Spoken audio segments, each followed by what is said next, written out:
Welcome to the smartest people in the room. We are glad you are here, and just by showing up, you're already demonstrating your very own smarts. Today, I am pleased to present one of my favorite Nashville homies and someone else who has recently planted a big flag in town as part of his rapidly expanding empire. I promise you will leave here smarter and more enlightened than you arrived. Before we get started, please let me take care of some business. First, to the audience, please feel free to introduce yourselves in the chat window. The reason we do these webinars is twofold. First, we want to showcase really smart people and the amazing work they do day to day in the music industry. But the second reason is a bit more nuanced. Many of you know that I am a music industry headhunter. I run the music practice at Turnkey ZRG, and I place music executives in roles throughout the industry. So, by definition and function, I help people connect with companies. And in this series, my goal is to help you make more connections, and I invite you to take full advantage of that opportunity. Specifically, I invite you to engage with the speakers and the other attendees in the chat of the Zoom. Please introduce yourselves, share your LinkedIn profile, say hello to your friends, and make some new ones. And ask questions of our speakers. We will try to address as many of those as possible during the session. And also, this is very important. Please make sure your chat is set to address everyone, not just the host and speakers. I want to thank our program sponsors, for without their support, we could not do this for free. Special thanks to MedJet, Turnkey ZRG, the Tennessee Entertainment Commission, Tennessee Brew Works, and Better Than Booze. So let's get down to business. In today's host seat, we welcome my good friend, Dionne Lucas. Dionne is a visionary marketing and communication strategist. She's a cultural architect with over two decades of experience shaping global brands and amplifying narratives. As the principal of Catwalk Consulting Group, she brings a unique blend of strategic insight and cultural fluency to every engagement, consistently delivering results that resonate from executive suites to everyday communities. Throughout her distinguished career, Dionne has launched and scaled numerous brands, many of which have achieved global reach across more than 18 countries. Her portfolio includes work with internationally recognized names such as Coca-Cola, Smartwater, Minute Maid, and Kangol.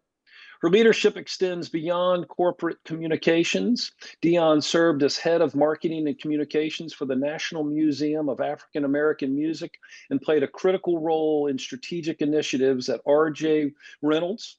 Her expertise has positioned her as a sought-after partner for artists, musicians, and executives navigating the intersection of brand, culture, and community.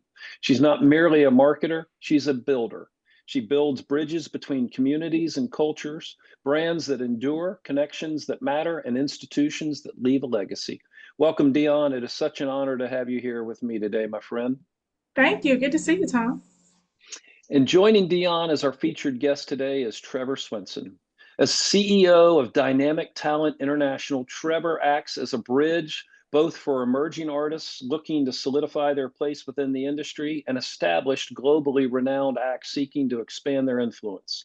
Leveraging established connections within their vast network of promoters has proven to be his competitive edge, underscoring the relational, personalized touch that can't be replicated elsewhere.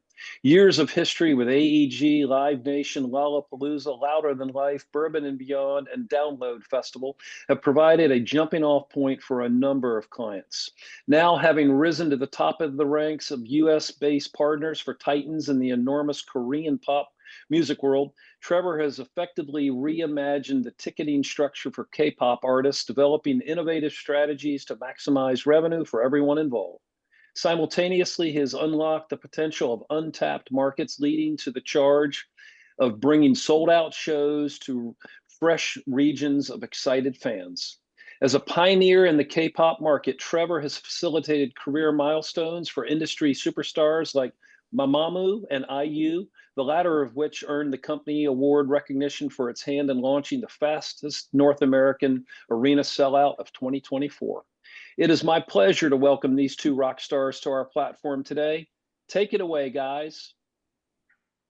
Well, I'll start with I'm more impressed by Dionne's resume than so. Hey, I think I just elaborated a little bit more than you did. But good to see you. It's good to see you. And thanks for having us, Tom, and sharing your platform with us. Yeah, it's nice Yeah. catch up again. Nice to be talking. Yeah, yeah, How it's have been a things while. been? Things have been well. Things have been well, just keeping busy, trying to keep up with you. So where are you in the world? Are you back in California now, or where are you now? Today I'm in Sacramento. Tomorrow I'm in LA. Where am I next week? I just got back from Mexico 3 days ago. Okay. And then I'll be back over in Europe here in 2 weeks, and then I'll be back in Japan again in a couple weeks from there. So, Wow. Yeah. Well, catch me up. So what's been going on? What's new? just just making sure that we keep the world turning in the world of music, and obviously K-pop is a big part of that. Our rock stuff, making sure that everybody stays busy. It's a tough time of year. Just to dive into what the year is right now is tickets are Mhm. very difficult to sell for this time of year because it's Mhm. summer, and a lot of Right. people are just kind of off and not really thinking about going to that big concert for the fall or for next year or so. And then so ticket sales are down a little bit, so a lot of people are figuring out how to restructure some things, including us. But we're also very fortunate the fact that a lot of our tours are selling out very quickly. So That's it's a good. fun time to be challenging. And by the way, thank you for sharing that Billboard list. It was nice to see some artists on there that we work with. So Yeah, so about 3 days ago, Billboard magazine shared a list of the top 25 K-pop songs of the year so far. And how many did you have on there, Trevor? I don't know, like 4 or 5, maybe six. I don't know. It was a lot. Uh, So so yeah, that's awesome. A titan in the space, no doubt. Tell me a little bit about how you actually got into the music industry. I guess it was kind of by mistake. I was in the corporate world before this and did I was at a medical company, and 2008 hit, and the economic downturn at that time hit, and I kind of resigned my position there. And a friend of mine out of the blue, I've been friends with bands for a long time, called me and just said, "Hey, do you want to sell some tours?" And I didn't know how to do that, so they taught me how to do it in about an hour.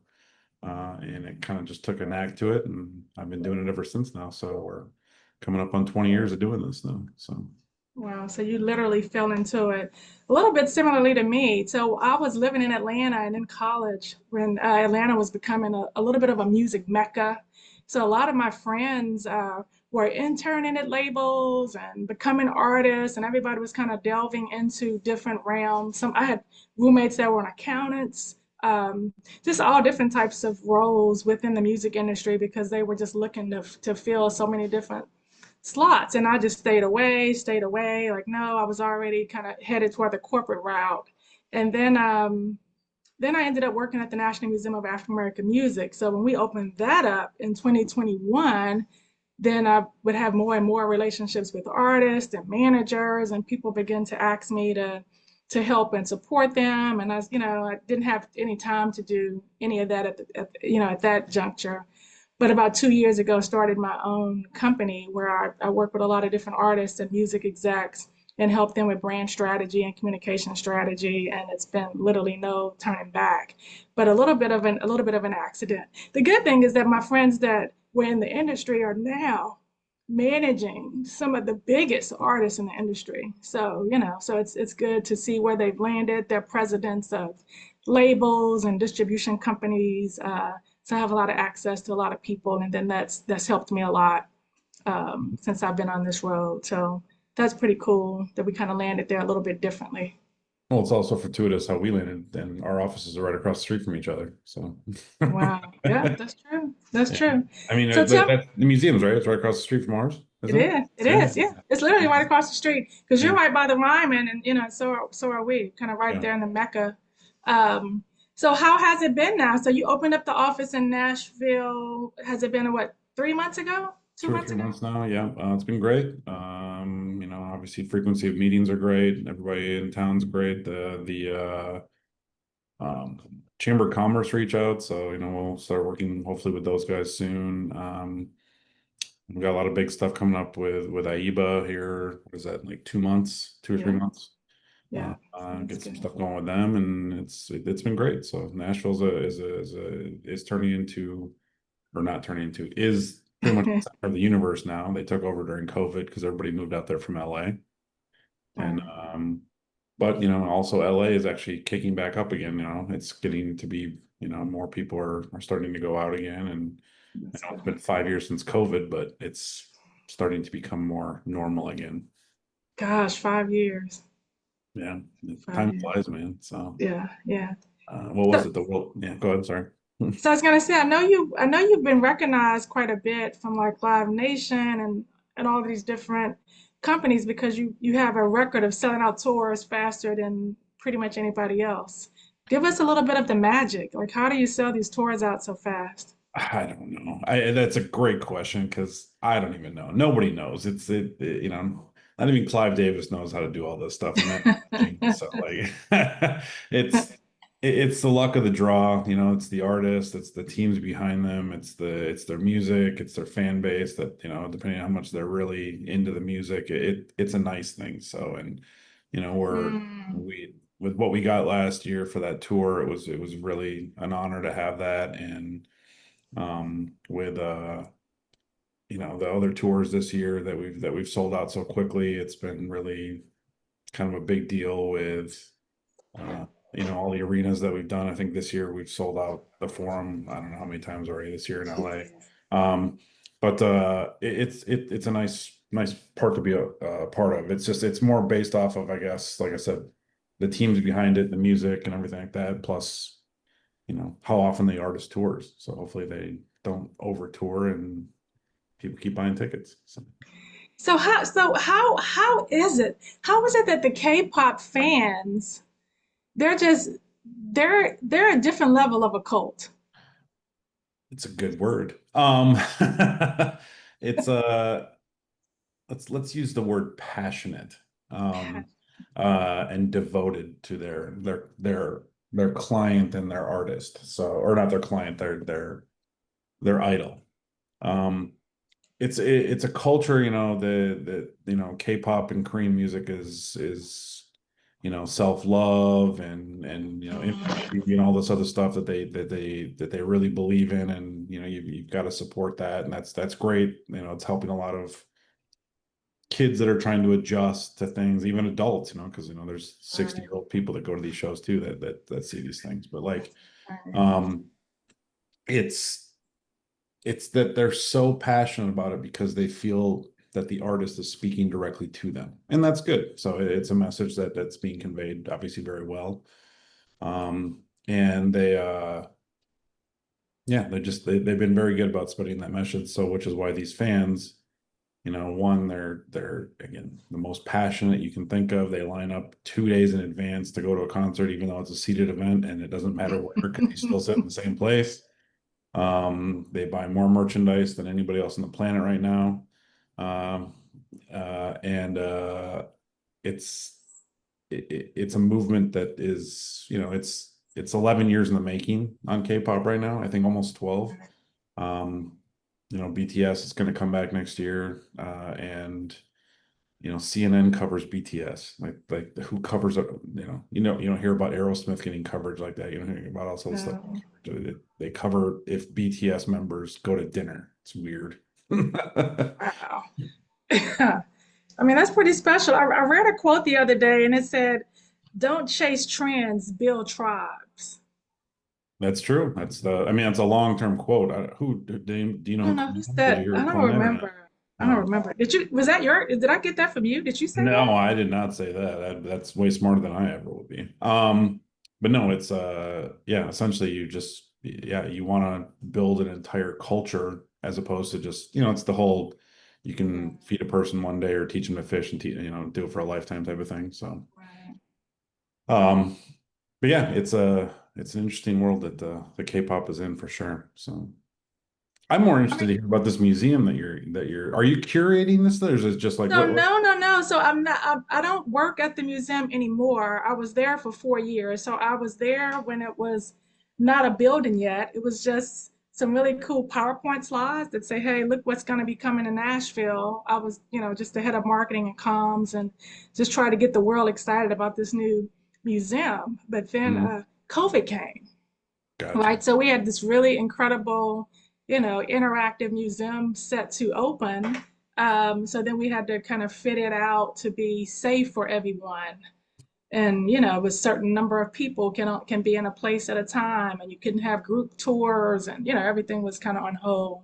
But it's still doing well, and I still uh, work closely with them on a lot of things because there'll always be family. So I'm glad you got a chance to take your staff the other day Yeah. and experience that. So I know that was pretty cool. Yeah, it to me that's with with the Black history in the music world, like that's to me that's a very cool thing for me because obviously that's where a lot of music trends started, and they started not just in the 40s and 50s, but they started like in the 1800s, and they started like Wow. it's cool. Like a lot of people should understand the origin of things, and with Quincy Jones passing, and like the fact Mhm. that he would go out there and there's only 12 notes, like that was a Right. big deal, and like it's that to me is the interesting part of the music industry, other than the business aspect of it. But it's how do you reshuffle the same thing over and over again and make people love this music? So it's that's cool. So Right. I mean, it's definitely generational. I took my daughter because me and my husband were going to see Nas. hmm And you know how it is when you're parents, sometimes you just have to take the kids with you. And so we took her, and she was excited until we got there. And she said, I thought we were going to go see the real Nas, little Nas X. Like, so she thought the whole time, and my husband is about to pass out. Like, we are failing this kid. She thinks you, that little Nas X is the Nas. So it's you kind of didn't make her funny. watch Belly before she went to the concert? Oh no, no, no. We'll plan better next time so we can manage her disappointment levels. But yeah, so she's like, no. And so many of the songs when they come on these days, I'm like, oh, that's a sample. So then I'll pull up like this was the original version, and so she always gets a kick out of that. So that's always a bit fun because she thinks that her favorite acts are doing something new, and I'm like, no, no, they're still, the best music is a throwback. Yeah, I mean, throwback. That's so terrible. It's so Throwback. terrible.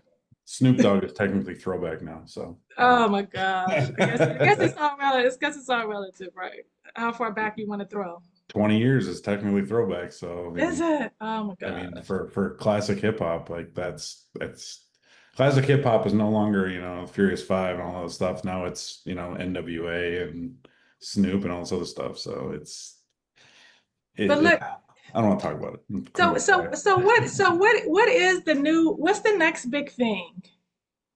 The next wave, which we've been discussing quite a bit, is probably going to be um the Japanese invasion. So Mm, Japanese music is a really big expansion right now, and that country is putting, you know, tens of millions of dollars into launching their artists overseas. Um, mhm, Artists like Yowasabi, King Nu, Mrs. Green Apple, like those are massive artists right now. Um, JO1, which is the very first Japanese like J-pop artist to ever play at KCON. That was a big one. mhm. Um, that's probably going to be the next boom. Latin is Right. still continuing to just absolutely crush. But Latin is crazy. Latin doesn't tour like most artists do. They do like three or four shows, other than like Bad Bunny and those type of artists. But like the the big artists, it's probably going to be the Japanese space. K-pop will continue to, I think, flourish or trend with the return of BTS Mhm. and the fact that Blackpink just destroyed every single sales record you can get. Um, but yeah, I think that that's probably the That's the next next big is the thing. Japanese music. Huh. So So hey, I have another question. Kendrick or Drake? here's the funny story about that. We were having this conversation not even a week or two ago.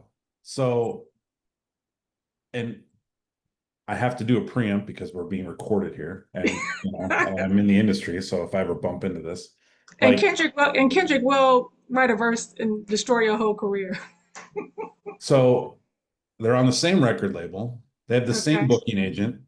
Their managers are somewhat related, but they battle. So is this the East Coast, West Coast made up thing to where they sell Mm. records more because they'll Oh release a diss no. track every like 3 months with each other, and it goes to number one and it sells like crazy and everybody makes millions. So are they really friends on the jet together, or like the I don't whole know. What is the chat saying? Like, I don't know. I don't know. I But I mean, think if it was staged, they just would not have allowed Kendrick to just kill Drake to the extent that they did. Like I they know, can, but Drake just had the number one record in the world that came out yet again, yeah, yeah. No, and I tell then you that like, nobody's hungry. That's for yeah. certain. So Stacy just mentions the lawsuit. So yes, they're the lawsuits The lawsuit. are essentially filings. Did they go to a decision or did they settle? Or, this just came to a term where nothing really happened and, they Right. spent, maybe what, $100,000 on legal fees.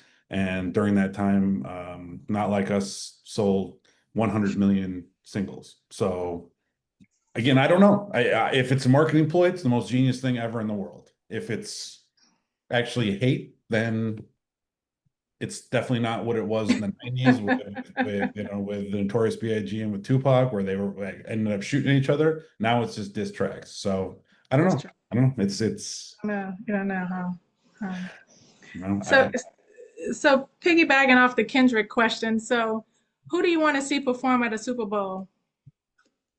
oh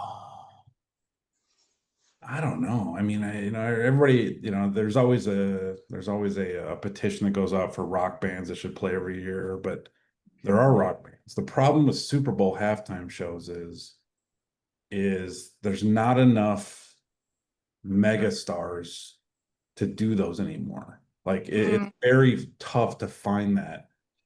Like getting BTS to play the halftime of the Super Bowl, BTS is bigger than the Super Bowl. So how do you do that? Getting artists, classic artists like The Who or Aerosmith or something like that to go play, that's very normalized. And then getting a pop singer, like Britney Spears or, back in the day with New Kids on the Block or Whitney Houston's best, Star Spangled Banner ever, that type of thing. the best. It's just who are the like are we going to get Iggy Azalea to do it? I mean, I'm just saying like these are questions That could be fun. like how do you do it without enough people being offended because Super Bowl halftime shows are supposed to be for the masses because the masses are supposed to listen to it. So for the masses, who are the stadium artists that are going to go there for free? Because the reason, I don't know if Right, everybody knew that on here, that they don't get paid to do those. Like, right. all their expenses are paid and everything, but they don't actually get paid to play that show. It's based off of like, you know, their back catalog selling and their record label making more money. So and merchandise sales. But Bad like, Bad Bunny, someone's saying. yeah, Tom was jumping with Bad Bunny. That's the thing is do enough. This is going to be a terrible statement. Do enough non-Spanish speaking people know who Bad Bunny is? That's the crossover point. It's like having Metallica play, People will turn the channel if they don't like heavy music because Metallica's playing. Or Janet Jackson with her little slip That up. was a that was exciting. Yeah, see, but like say if NSYNC reunites and they play the halftime show, is that something? Are the Backstreet Boys able to play the halftime show since they just had all this huge success at Sphere Mm, again? I don't know. You're asking me questions. I'm just throwing a bunch of names I out. don't know. I don't know. I mean, I would like to see Metallica. That could be fun. I think it'd be fun too. So, Yeah, yep, yep. yeah. But So tell me, so have you seen anybody live lately that live shows? Anything unique and exciting recently that blew your mind a little bit? so I'll be very biased, and it's one of my bands. I know Oh, it's terrible to say that. I'm really biased about it, and it's a heavy metal band, but it's the Japanese female band called Hanabiye. Like they're absolutely incredible, absolutely incredible. Um, we had them on main stage of Lollapalooza last year. We've toured them all over the world. I love these girls. They're great. Um, seeing them live, Hanabie. They are Hmm. about 4 feet tall, Oh boy. and there's more noise that comes out of these girls than you've ever seen in your life. And it's just it's incredible. And they're the nicest, sweetest people, and it's just that band. I've seen them now probably over 200 times, but like still it's just they're so fun to watch and you never get sick of them. Mm. And if you don't speak I Japanese, you bet don't the understand a word they're outfits, saying, but they're great. Oh yeah, the outfits are great, the outfits and costumes. the dance moves are probably just, yeah, Yeah. next level. The bassist Hetsu, she for Lollapalooza had this really cool outfit. It looked like, not to be gross, but it looked like a bunch of dead babies. But it was little bears, like little Right. like just Like doll polar bears. bears, like No, like little just like toy bears all the way down okay, her leg. And it okay, looked I like got to see that. babies and stuff like that, but it was like the cutest thing, but the most like metal thing ever. I'm like, this is so weird. Wow. Well, I'll tell you what I saw. So recently, I saw I had a client that did the tiny desk with the clips and Hmm. on NPR, and I don't know if you saw that, but that was pretty special. So I have to send you the link. Please do. I'm all about it. It got like 1 million views in 2 and 3 days. So like 7 days later, it's like at a 2.5 million views. So it's been it was a highly anticipated release of the album, and they released the album, along to coincide with the Tiny Desk release, so, which was epic. So it was like goosebumps, which you don't really get too often. But yeah, Very those true. brothers, they're definitely they definitely just changed the game. I get the goosebump factor every time I go see Absinthe in Las Vegas, if you've ever seen that show. So I haven't. I got to get out more. I mean, that's probably it's literally the best show on the entire strip. So I don't care what anybody says, it's the best. So Absent, Absinthe, like absent. the Oh yeah, I have seen that. Yeah, I'm not. I have to check that out. I've it's been working too hard to kind of get out too much. yeah, you got to travel more like me. So you can So take speaking of Vegas, let's yeah, talk a little bit about Vegas. So a little birdie told me that you play in some poker championships. World Series of Poker every year. Wow. You don't So play how? poker? You don't play No. cards? No? I mean, I feel like being in the music industry kind of feels like I play poker. That's that being in the music industry is gambling. Playing That poker is. is different. So So no. So how long have you been playing poker? How'd you get into it, and how long have you been competing on the biggest stage? wow. I guess I started playing poker in high school. Um, Okay.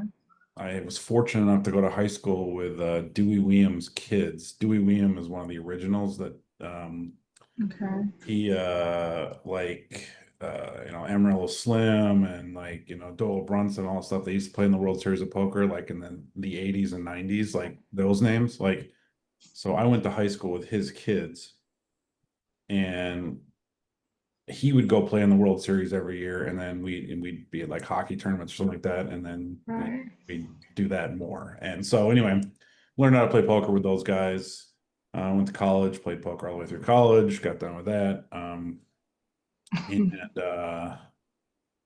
I guess it just got a little bit more intense, like when the poker boom hit, I think in like 2006, 2007, which is crazy because the economic downturn in the world happened in 2008, which I think is pretty oddly coincidental.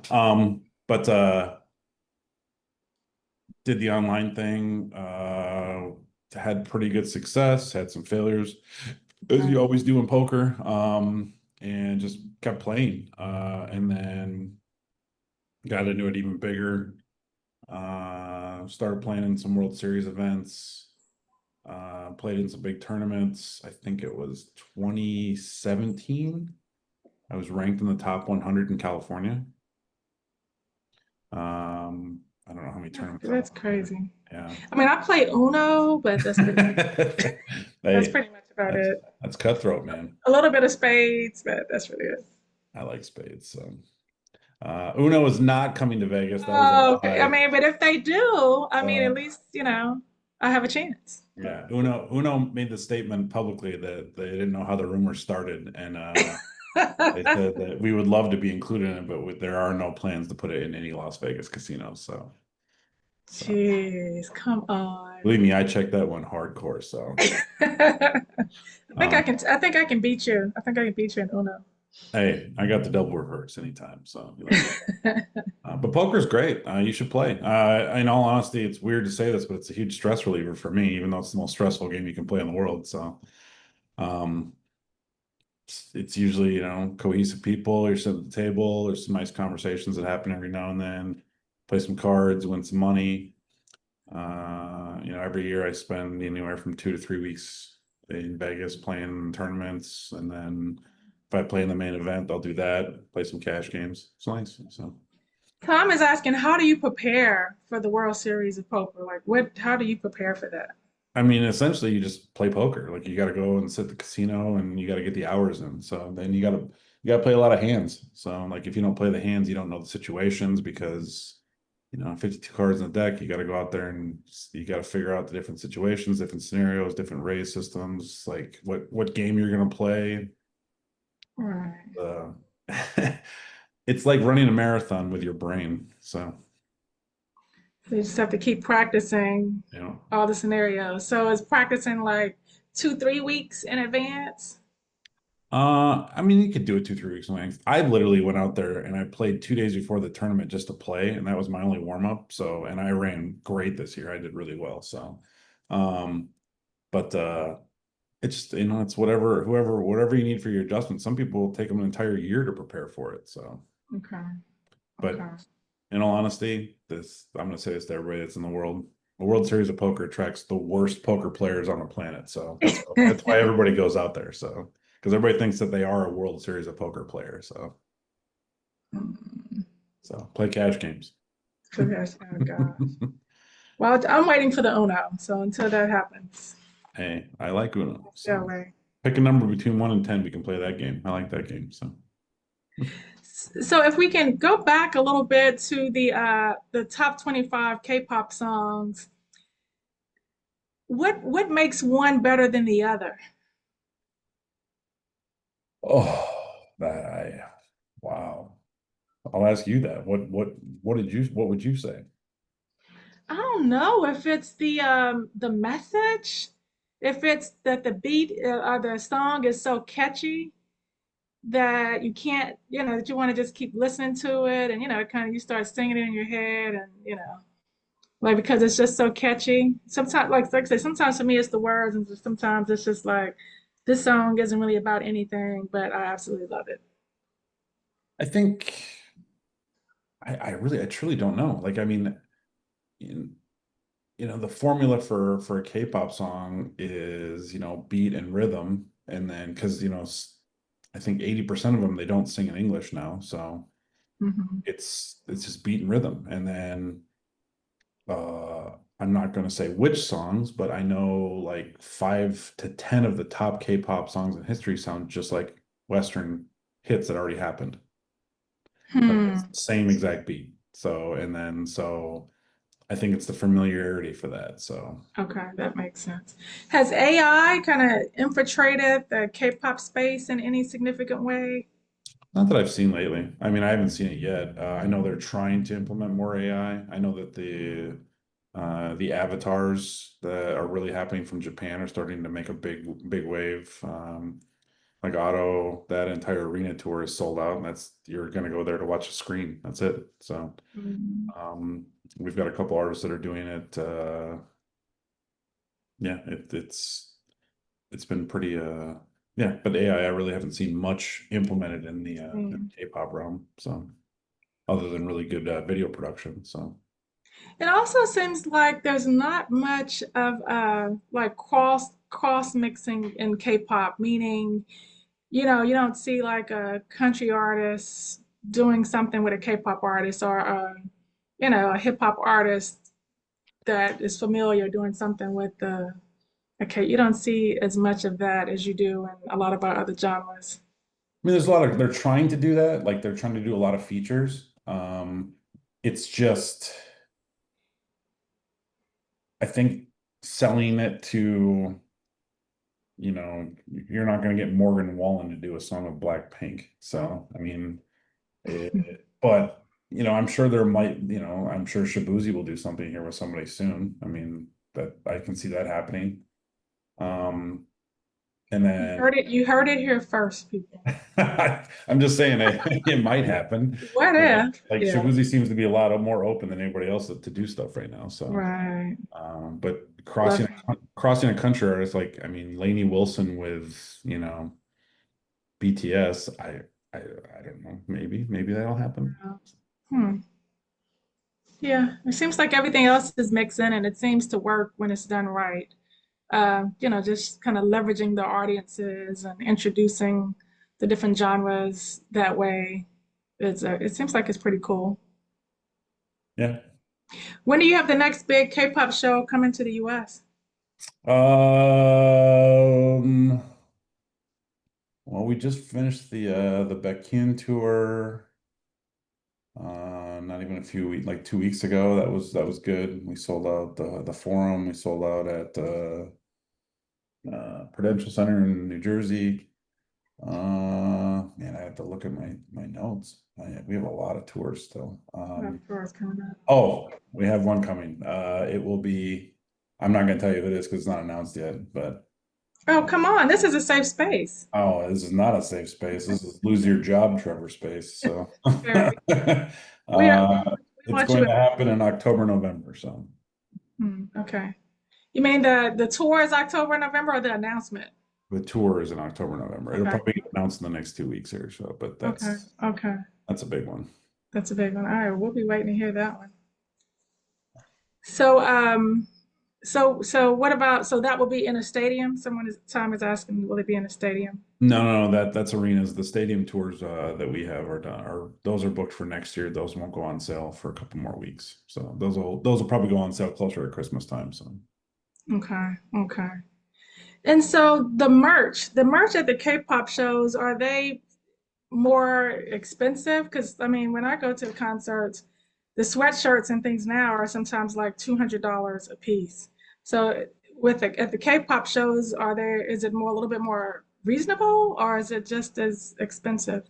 just as expensive, if not more. So, and with the VIP upgrades for the high touches and all that stuff, and then the face value of the tickets.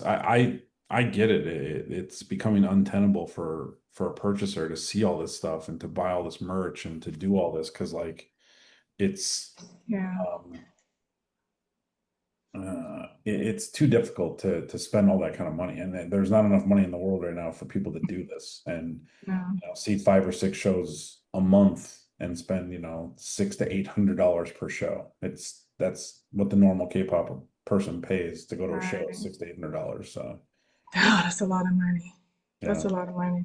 I was at Essence Festival during 4th of July and the ticket sales were a little bit light. They're probably the lightest that they've been in a long time. It's just a lot of people went to see Beyonce and a lot of people went to see Kendrick and just, they kind of splurged on some other really big shows. And so when it came down to the festival, at least my opinion is that just a lot of people didn't want to make that commitment.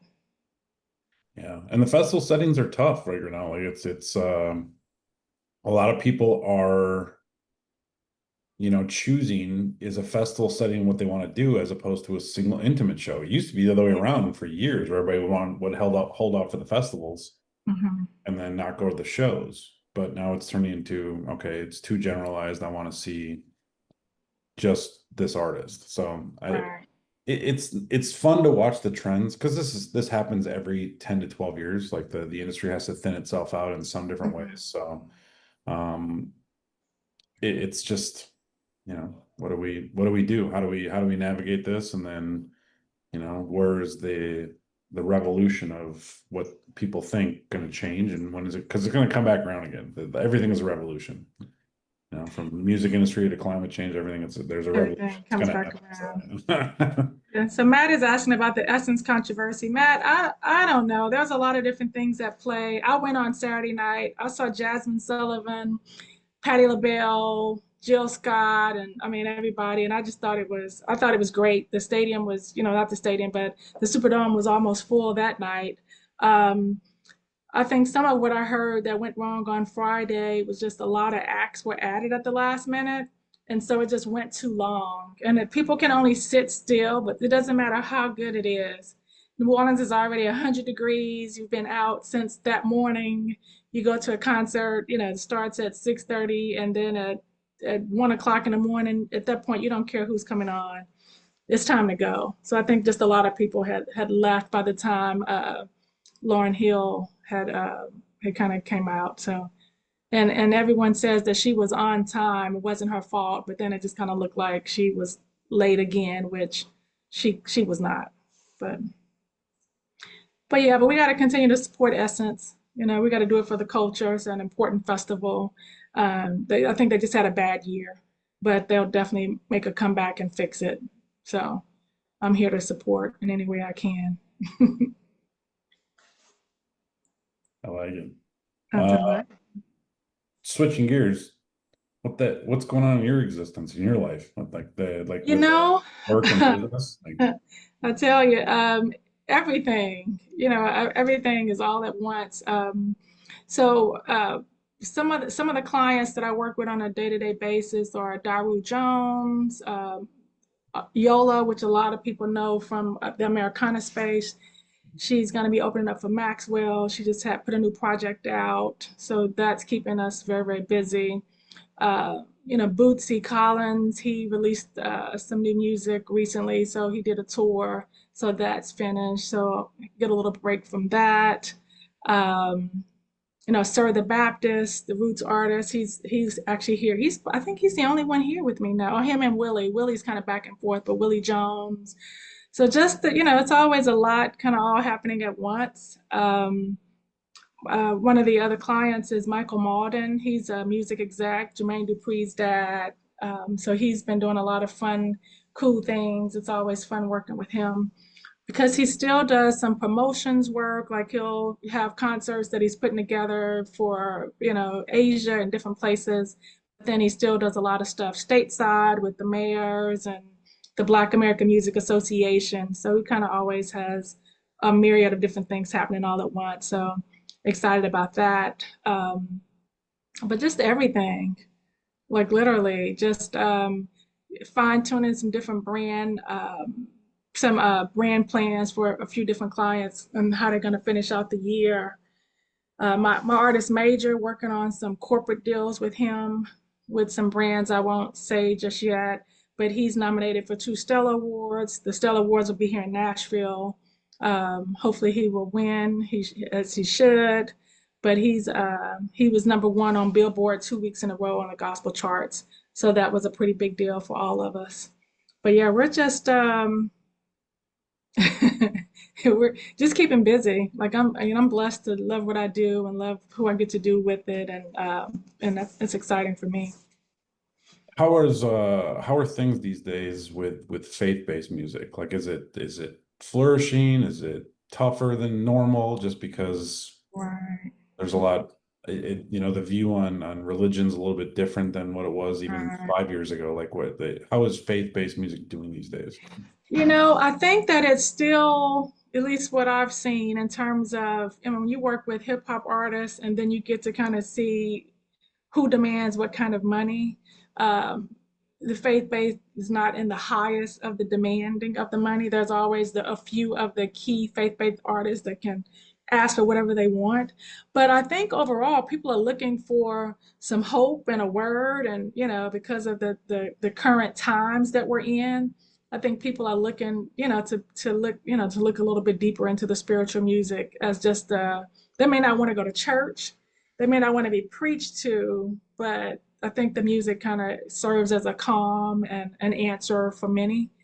Um, Do you so think yeah, I think it's do you going. think that like the rise and I'm gonna call it a fall, even though it's not fallen, but like of Hillsong, like do you think that like Mm, that was the new resurgence of faith-based music and then it kind of took it back when their issues popped up or yeah,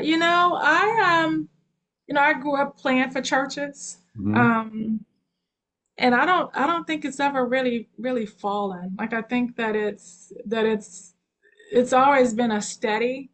It's that thing that's in the background that, people kind of need in the midst of all the chaos that we deal in.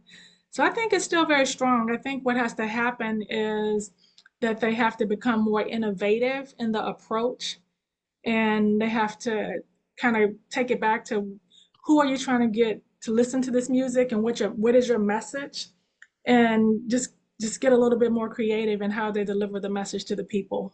Because if you just deliver the message to people that are in church, then you're missing everyone else.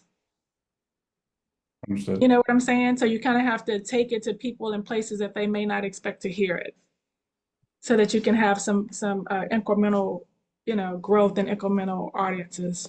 At least that's how I see it. Yeah. What's the name of that tour? Is it Winter Jam? What is the name of that the big religious tour that Jam. it's like arenas they play every single year? And it's like, is that what it is? Winter Jam. I don't know. Winter Jam. I don't know. I don't know what that is. That is it a Christian tour? I think it's Christian tour, so yeah. See, I don't know. I don't know. Yep, Winter Jam. Yep, I was right. So Jam. contemporary Christian music artists and stuff like Winter that. Jam. They, Huh. they, they do So, it's like they do arenas every single year and tickets are like $20. oh my gosh. Yeah, but like So then it's everybody can go, 'cause it makes it accessible for everyone. yeah, I mean it's been going on forever. I think like 20 some Okay. years now, but Hmm. it's Yeah. it's interesting, I'll tell you that. So Yeah. it's we have an agent here that works in faith-based music, so That's interesting. and we kind of But do like yeah. is the agent in Nashville, or is Yep, that agent okay? yep. Because the Dove Awards and the Stella Awards are both in Nashville. So two of the biggest gospel events are all here. And those Nice. associations are all based here, of course, because it's Music City. Where else would they be? Yeah. I think he used to work a lot with Cornerstone and stuff like that. But I think before Cornerstone kind of folded out or whatever, if you remember, if you know what Cornerstone is, I think it's more Christian based and No, Catholic stuff. no. So I've heard of Cornerstone, but I've never done any work with any of their artists. So, gotcha. you know, yeah, yeah. Love the Okay. turn of this. We're talking faith-based music, so Yeah, I mean, I that's think, hey, let's bring like Tom. What's going on, Tom? Tom is over there listening to his church music. right. He can't get off mute. But yeah, Tom is he's my neighbor. Oh, nice. Yeah. Uh, well, while we're waiting for Tom, oh, there he is. There he is. So Hey, sorry, Tom. guys. I stepped away for just 2 seconds and you flagged me. This has been a really interesting, diverse conversation. Church music, K-pop, country, Lord. Trevor, I got one final big question for you. I want to hear more about your, new presence in Nashville and what prompted you to come to Nashville and establish a beachfront and, how's that going? How can we support you? I mean, you're already supporting me by having me on this program, which is great. It's the what prompted us is, Nashville, as I said, it's a lot of everybody moved there from LA. It's one of the last few cities in the world now that everybody prefers to have in-person meetings still, as opposed to jumping on a Zoom and doing that. Mm, They want to sit down with you and have a conversation, have a drink, a meal, whatever it may be. And I really like that. And with a very big amount of my friends and colleagues are living there. Plus, we have a lot of agents that live here there now too. So, what better place than putting it right next door to the Ryman? So, so there is an agency that's also in there now, but that agency is leaving, and we'll be the only one in that part of town now. So we're right on Broadway and right in a great location, and we've got great place to host events that it's been a very good experience so far. So Well, terrific. Well, I hope that you continue to build your business all over the world, but especially in Nashville. Um, Dionne, I want to thank you for bringing Trevor today. This has been a pleasure. You know I love hanging with you, but to meet a new rock star like Trevor is really an honor. So thank you very much. To the audience, I promised that you would leave smarter and more inspired than you arrived. I think we delivered on that. And folks, I want to encourage you to continue to support all music, all genres of music, live or recorded. The industry needs your support and your dollars. So vote early and vote often. With that, I'm going to sign off and see everyone next week. All right. But Be nice to each other. appreciate it. Cheers. Bye.